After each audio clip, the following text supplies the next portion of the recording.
Thank you. Please, everybody have a seat. Thank you. Thank you. It is a great privilege to join for this conference on America's great outdoors. There are a number of people that obviously I want to acknowledge here who have worked tirelessly to move this agenda forward. At the top of our list, our Secretary of the Interior, who I believe is going to be one of the best Secretaries of the Interior in American history, Ken Salazar, who has just fully embraced this issue. We're thrilled with the work he's done. Thank you. Thank you, Ken. Secretary Tom Vilsack, Administrator Lisa Jackson, Nancy Sutley, all have been part of what we call our green team and are consistently providing creative ideas to make sure that we understand that conservation is not contrary to economic growth. It is an integral part of economic growth, and they have just done a fabulous job on that, so please give them a big round of applause.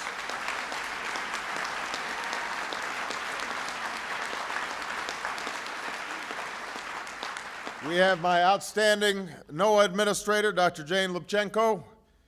We have Assistant Secretary of the Army for Civil Works, Jo Ellen Darcy, Deputy Undersecretary of Defense for Installations and the Environment, Dr. Dorothy Robin. And in the audience, if I'm not mistaken, we've got some luminaries. Is Governor Bill Richardson in the house? There he is from New Mexico, a great conservationist. Former Secretary of the Interior, Secretary Bruce Babbitt, is here.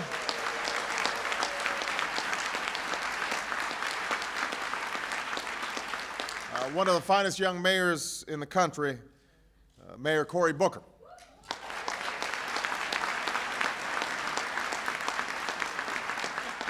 And to all the outstanding members of Congress who have been so diligent in promoting a conservation agenda. Now, I am mindful that the first such conference was held over 1 century ago by one of my favorite presidents, one of our greatest presidents, and certainly our greatest conservation president.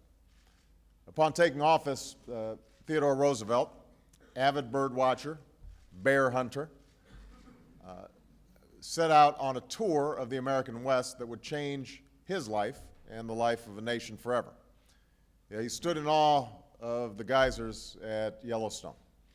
He camped in a snow blizzard at Yosemite. He stood on the lip of the Grand Canyon. The ages have been at work on it, he declared. Man can only mar it.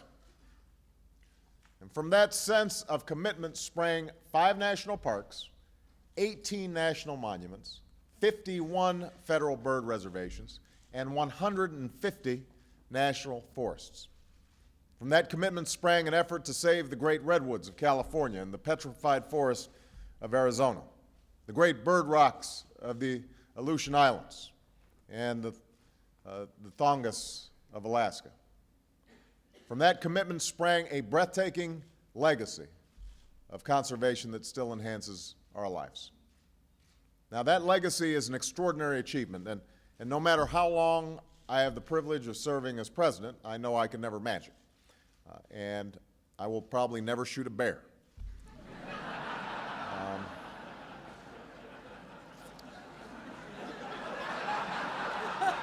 That's a fair bet there, fair guess. But I do intend to enrich that legacy. And I feel an abiding bond with the land that is the United States of America. And I do for the same reasons that all of you do.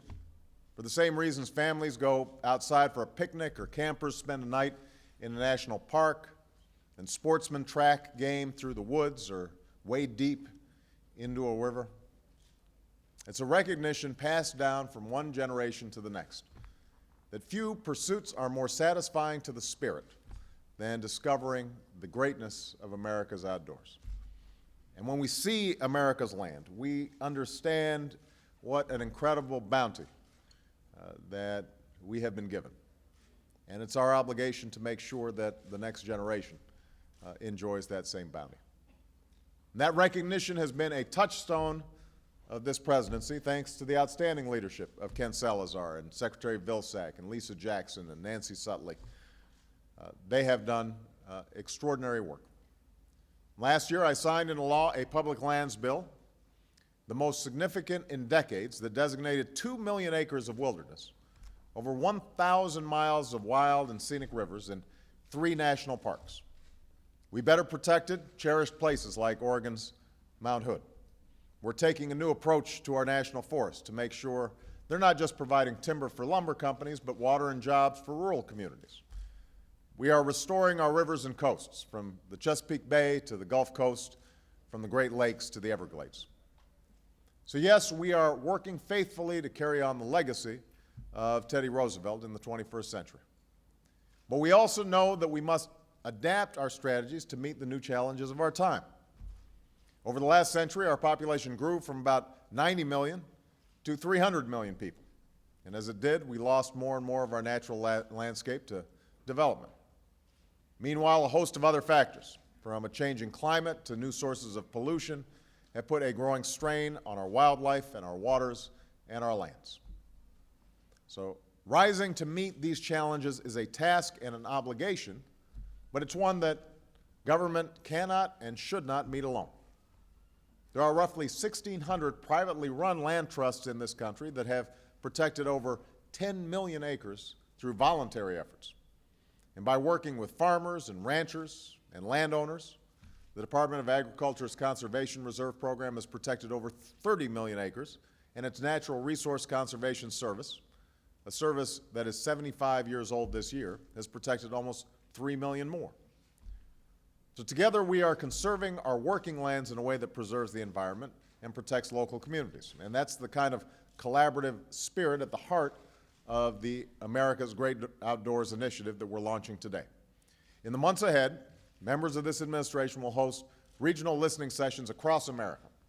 We'll meet with everybody, from tribal leaders to farmers, from young people to business people, from elected officials to recreation and conservation groups. And their ideas will help us form a 21st century strategy for America's great outdoors to better protect our natural landscape and our history for generations to come. I understand we're not talking about a big federal agenda being driven out of Washington. We're talking about how we can collect best ideas on conservation, how we can pursue good ideas that local communities embrace, and how we can be more responsible stewards of tax dollars to promote conservation. First, we're going to build on successful conservation efforts being spearheaded outside of Washington by local and state governments, by tribes, and by private groups, so we can write a new chapter in the protection of rivers, wildlife habitats, historic sites, and the great landscapes of our country. Secondly, we're going to help farmers, ranchers, property owners who want to protect their lands for their children and their grandchildren. Third, we'll help families spend more time outdoors, building on what the First Lady has done through the Let's Move initiative, to encourage young people to hike and bike and get outside more often. And fourth, we want to foster a new generation of community and urban parks so that children across America have the chance to experience places like Millennium Park in my own Chicago. We're launching this strategy because it's the right thing to do, because as TR said, we must not mar the work of the ages. But we're also doing it because it's the right thing to do for our economy. It's how we're going to spur job creation in the tourism industry and the recreation industry. It's how we'll create jobs preserving and maintaining our forests, our rivers, our great outdoors. In a time of great difficulty, when we are recovering from the worst recession in generations and waging 2 wars abroad, some may ask whether now's the time to reaffirm our commitment to our national heritage. But I want everybody to recall, it was in the midst of the Civil War that Abraham Lincoln set aside lands that are now Yosemite. It was in the midst of a Great Depression that FDR formed the Civilian Conservation Corps that built the trails and campgrounds and parks we enjoy today. Even in times of crisis, we're called to take the long view, to preserve our national heritage, because in doing so, we fulfill one of the responsibilities that falls to all of us as Americans and as inhabitants of this same small planet. And that is a responsibility that we are rising to meet today. So thank you all for the outstanding work that you're doing individually. I look forward to the work that you're going to be doing collectively and advising this administration. Thank you. God bless you. God bless the United States of America.